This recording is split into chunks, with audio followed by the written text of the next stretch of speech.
Look around you. Everyone's obsessed with feeling happy, staying comfortable, and avoiding pain like it's poison. But what if I told you that your unhappiness, your frustration, your darkest moments, they're not the problem, they're the key, the fuel, the signal that you're meant for more. While the world runs from the fire, winners walk straight into it, because only through the fire can you become something unbreakable. Unhappiness isn't your enemy. It's your internal alarm system screaming that something needs to change. But most people don't want to hear it. They run from it. They bury it under distractions, numbing routines, fake relationships, and empty pleasures. They treat unhappiness like a disease when in reality, it's the only honest part of their lives. That feeling deep in your chest, that restless energy, that constant dissatisfaction, it's not weakness, it's clarity. It's the most raw and unfiltered feedback life can give you. It's proof that your current reality isn't aligned with your potential. Most men walk around pretending they're fine, faking smiles and forcing confidence while dying inside. They convince themselves it's normal to hate Monday, to be out of shape, to stay broke, to feel stuck. But unhappiness doesn't lie. It doesn't care about your excuses. It doesn't care about how hard life is or what cards you were dealt. It's cold, brutal, and always accurate. It shows you the gap between who you are and who you could be. That gap is the battlefield. That gap is where you either evolve or rot. Weak men silence unhappiness with comfort. They scroll, they binge, they drink, they party, they complain. They treat pain like poison instead of fuel. They think being unhappy is a sign that something is wrong with them, that they're broken or unlucky. But in truth, that discomfort is the compass. It's pointing you toward growth, toward action, toward the version of you that doesn't need to fake anything. The pain isn't the problem. Staying in it without doing anything is. That's what creates losers. Not the unhappiness itself, but the refusal to use it as a tool. Winners treat unhappiness like data. They listen to it, they break it down. If they're broke, they don't whine, they build. If they're weak, they train. If they're lonely, they fix their character and level up their value. They understand that unhappiness is not a curse, it's feedback. And once you learn to respect that feedback, you become dangerous. Because now you're no longer delusional. You see yourself clearly. You see the holes in your armor. You see where you're failing. And once you see that, you have no excuse not to change. There's a reason why no man ever became great from comfort. There's a reason every success story starts with pain, with frustration, with a moment of brutal self-awareness. That's where the fire begins. That's where obsession is born. Nobody wakes up disciplined, focused, and hungry for no reason. It starts with a deep dissatisfaction, a hate for being average, a rejection of who you currently are. That's the spark. That's the engine. And once it starts, it doesn't stop. As long as you stay in tune with that hunger, you will never plateau. Unhappiness is also what separates the few from the many. Most people numb it. They wait for it to go away, but a few decide to do something about it. They flip the switch. They look themselves in the mirror and say, "This isn't it." And that's where the transformation begins. They don't need motivation. They don't wait for perfect timing. They just move, because the pain of staying the same finally outweighs the fear of changing. That's why unhappiness is necessary. That's why it's powerful, because it strips away the lies and gives you a raw look at your life. You can ignore it, or you can use it. That's your choice. But don't pretend it's not a gift. It's the most honest reflection of your potential. And if you're smart, you'll use it as fuel to become something no one can ignore, including the weak version of yourself you're leaving behind. Comfort is a slow death disguised as peace. It's the invisible trap that keeps people stagnant, soft, and weak. Most people don't even realize they're being destroyed by it because it feels good. It feels safe. It feels normal. But that's exactly the problem. Comfort makes you tolerate average. It makes you accept less than you're capable of. It makes you believe that just surviving is good enough. And once you accept that lie, you've already lost. You've already given up your potential. Because real growth, real power, and real success are forged in discomfort, in chaos, in pain, not on the couch, not in a comfort zone. People think happiness is the goal. They think being content is a sign of winning. But what they don't realize is that comfort is what makes them lazy. It's what makes them ignore the voice inside that says they're capable of more. Comfort whispers to you, telling you to rest when you should be grinding.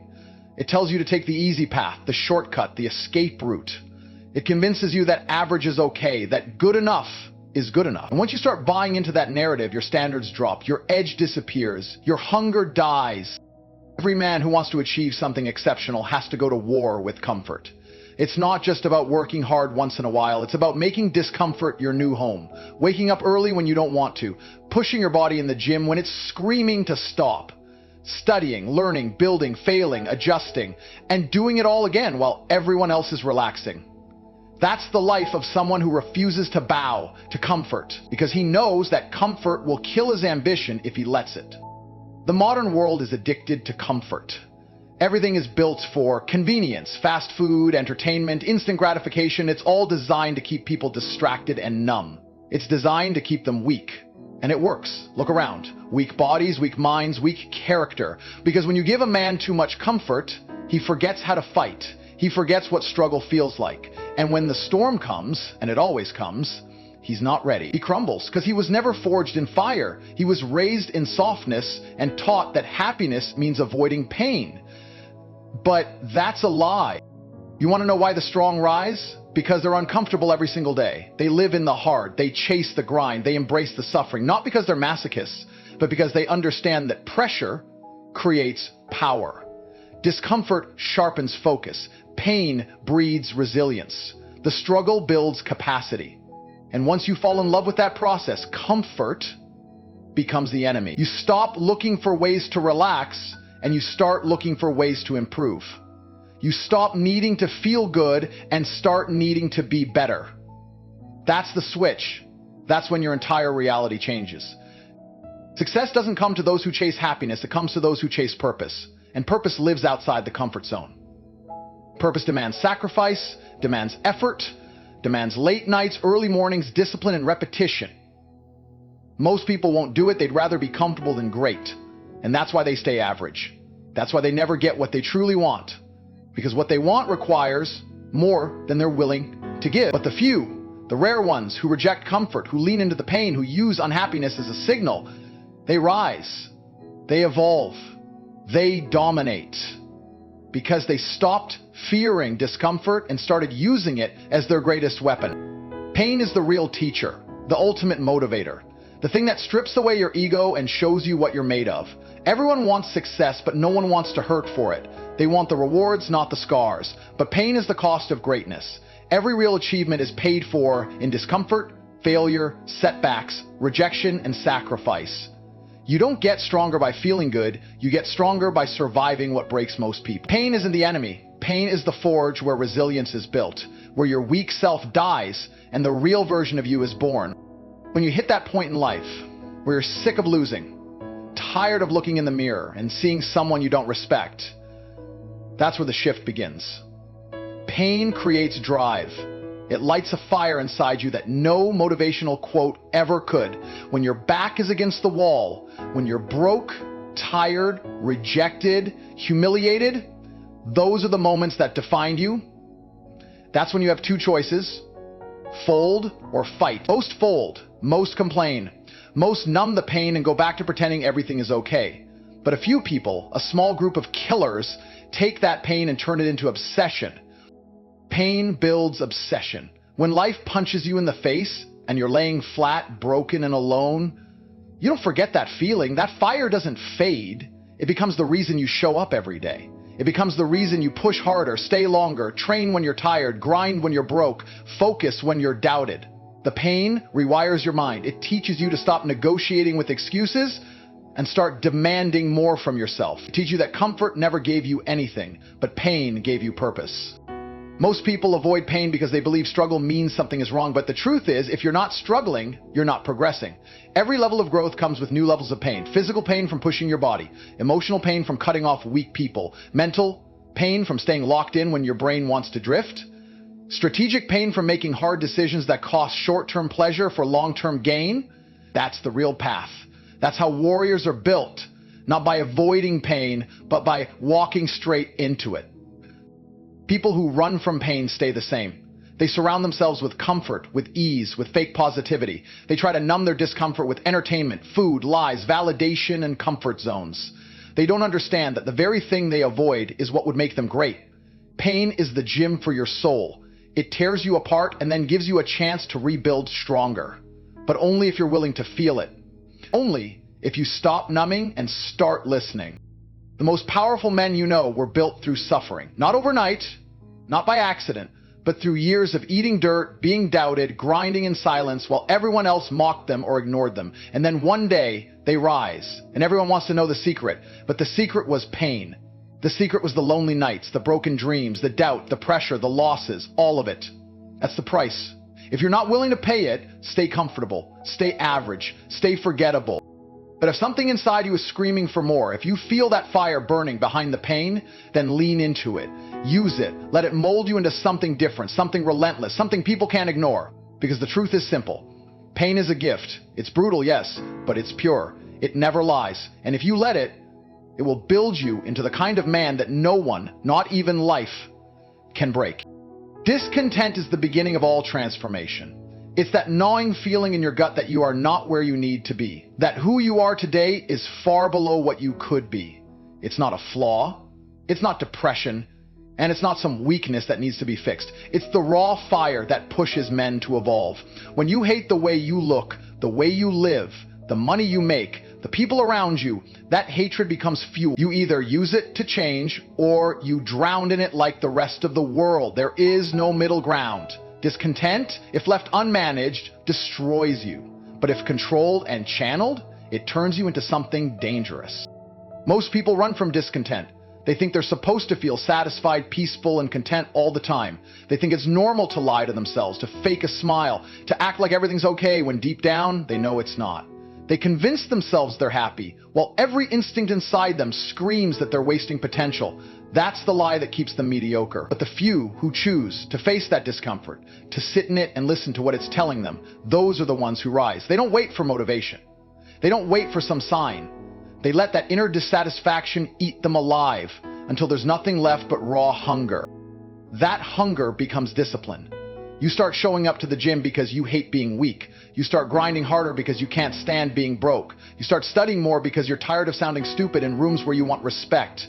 You fix your posture, fix your habits, fix your mindset, not because someone told you to, but because every cell in your body is rejecting who you are right now. That's the origin of discipline. It's not built through comfort. It's not built through positive thinking. It's built through the refusal to tolerate your current reality. Discipline forged from discontent is different. It's not dependent on mood, motivation, or circumstance. It doesn't care if you're tired, if it's raining, if your friends are going out, if you had a bad day. That type of discipline becomes who you are. It hardens your identity. You stop negotiating with your mind because you already made a choice. You've seen what happens when you get soft, and you've made the decision never to go back there again. That version of you, the undisciplined, broke, weak, distracted version, is dead. He had his chance, he wasted it, now you move different. This transformation only happens when you embrace discontent. Not for a day, not for a week, but permanently. You carry it like a weapon. You let it remind you every morning why you can't afford to relax. You let it scream at you when you want to skip a workout or sleep in or waste time on meaningless things. It keeps you dangerous. It keeps you evolving. And every time you level up, that voice gets quieter, but it never fully goes away. Because there's always another level. There's always more to build. That's the mindset that separates killers from clowns. The killers are never satisfied. They don't chase comfort, they chase power. And power comes from work. Power comes from embracing the grind. Power comes from looking your flaws in the face and saying, I refuse to stay this way. That's why discontent is priceless. It's not something to medicate. It's not something to run from. It's something to weaponize. It's the fuel that turns weak boys into relentless machines. And once you accept it, once you stop fighting it and start using it, you become something very few ever become. You become disciplined by choice, driven by rage, and unstoppable by nature.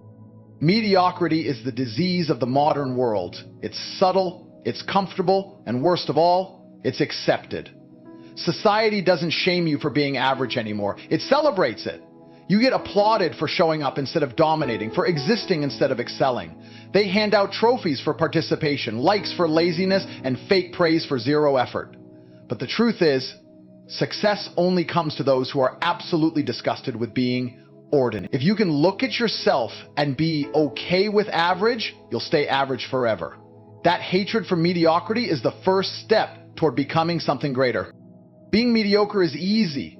It requires nothing but acceptance. You don't have to train hard, think hard, grind hard. You just have to coast, complain, and conform. Most people do it without even realizing it. They dress like everyone else, talk like everyone else, think like everyone else.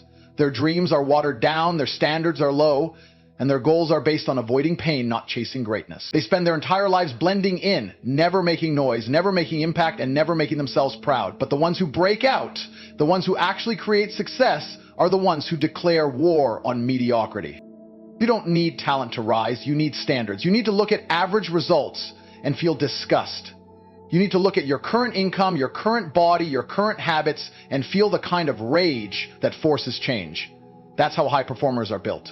They're not born elite, they simply refuse to accept low-level living. They don't tolerate weakness, laziness, or excuses. They don't make peace with their own failures. They stare them down, break them apart, and build themselves from the ground up. That's what it takes to succeed in a world that's obsessed with staying comfortable.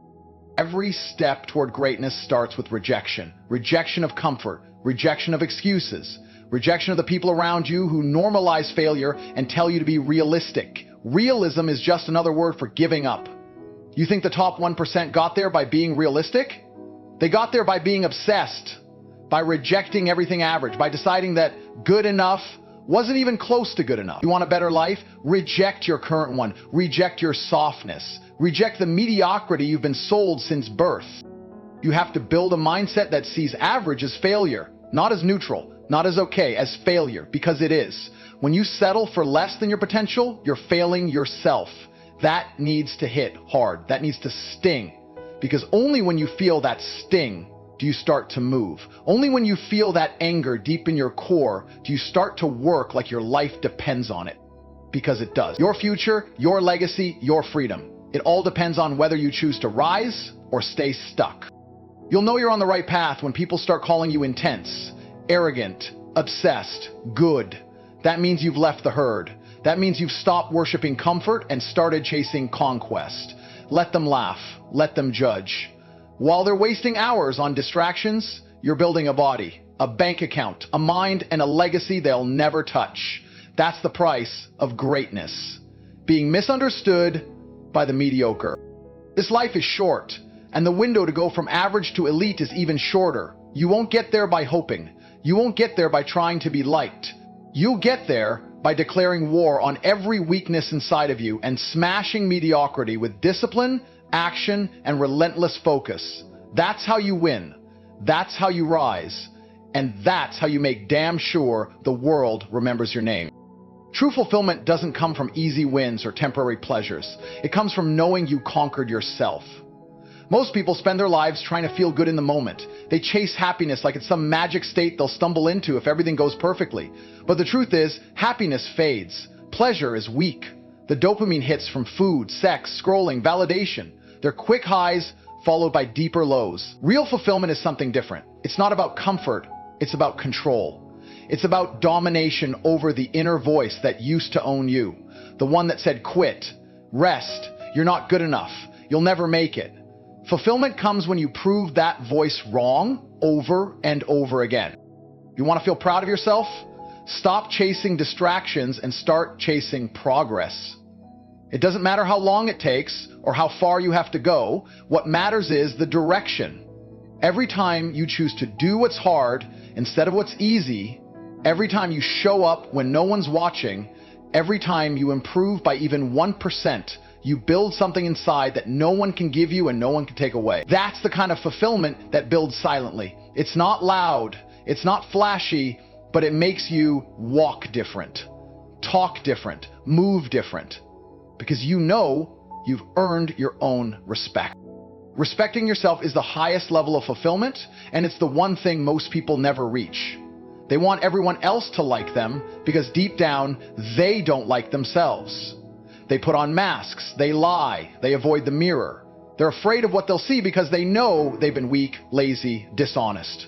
But when you've done the work, when you've kept the promises you made to yourself, when you've stared down fear, failure, fatigue, and still move forward, that changes everything.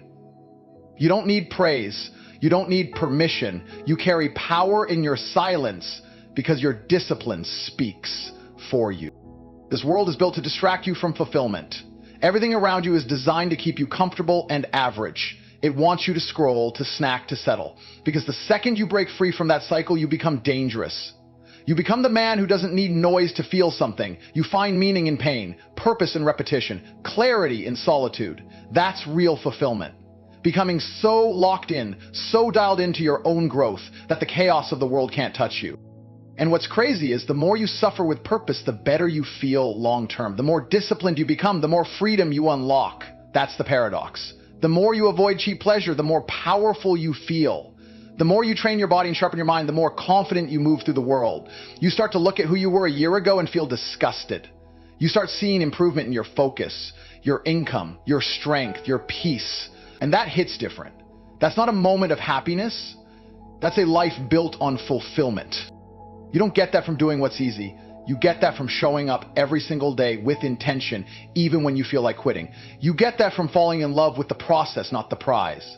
From understanding that the pain is what's shaping you, not destroying you. From living a life with purpose on your terms, fueled by a standard that most people aren't willing to set.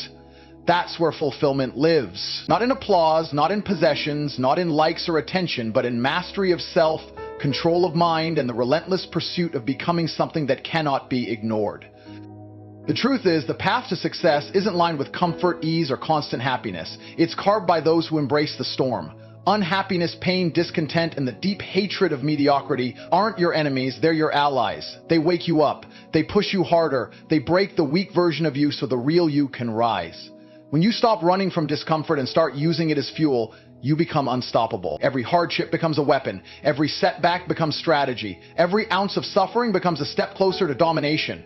So don't numb the pain, don't silence the hunger, and don't fall into the trap of settling. Embrace the fire because that fire will either burn you or build you, and only you decide which. Let the world chase happiness, you chase greatness. And when you finally become everything you were meant to be, you'll realize the suffering was never punishment, it was the path.